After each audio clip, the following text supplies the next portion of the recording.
Beetroot ఇష్టం లేని వాళ్ళు ప్రతి ఇంట్లో ఒకరిద్దరు ఉంటారు. అది కామన్ గా జరుగుతూనే ఉంటుంది. మన స్పెషల్ వచ్చేసి బీట్రూట్ స్పాంజ్ కేక్. బీట్రూట్ ఇష్టం లేని వాళ్ళు కూడా ఈ కేక్ ని చాలా ఇష్టంగా తింటారు.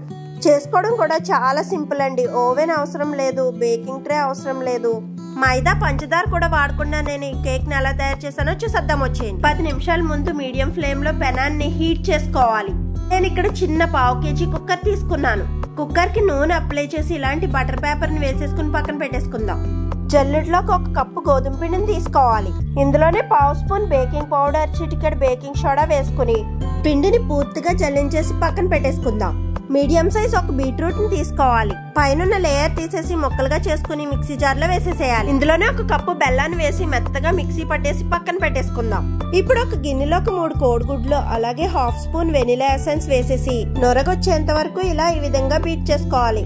ఇప్పుడు ఇందులోకి ముందుగా మిక్సీ చేసి పెట్టుకున్న బీట్రూట్ పేస్ట్ వేసేసి మొత్తం కలిసే విధంగా 1 నిమిషం పాటు బీట్ చేసుకోవాలి. ఫైనల్ గా పావు కప్ వెజిటేబుల్ ఆయిల్ ఏదైనా యాడ్ చేసుకోవచ్చు. మొత్తం కలిసేలా మరొకసారి బీట్ చేసుకోవాలి. ఇప్పుడు ఇందులోకి ముందుగా చల్లించి పెట్టుకున్న గోధుమ పిండిని కొద్దిగా వేసుకుంటూ ఉండలు లేకుండా వీడియోలో చూపించిన విధంగా కట్ అండ్ ఫోల్డ్ మెథడ్ లో కలుపుకోవాలి. ఇలా కలుపుకున్న పిండిని ముందుగా బటర్ పేపర్ వేసి సిద్ధం చేసి పెట్టుకున్న కుక్కర్ లోకి వేసేసేయాలి. 1-2 సార్లు వీడియోలో చూపించిన విధంగా ట్యాప్ చేసుకోవాలి. ఇప్పుడు కుక్కర్ మూతకి బెల్ట్ ఉంచేసి విజిల్ మాత్రమే తీసేసి ముందుగా ప్రీహీట్ చేసుకున్న పెనం మీద పెట్టేసి 40 నుంచి 45 నిమిషాల పాటు మీడియం ఫ్లేమ్ లో కేక్ ని ఉడికించుకోవాలి. 45 నిమిషాల తర్వాత కేక్ ఉడికింది లేనిది తెలియాలంటే ఒక పుల్లగుచ్చి చూస్తే పిండి ఏమీ అంటుకోకపోతే కేక్ పర్ఫెక్ట్ గా బేక్ అయినట్టు.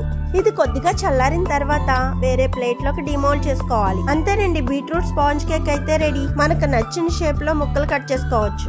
వీడియో నచ్చితే లైక్ చేయండి.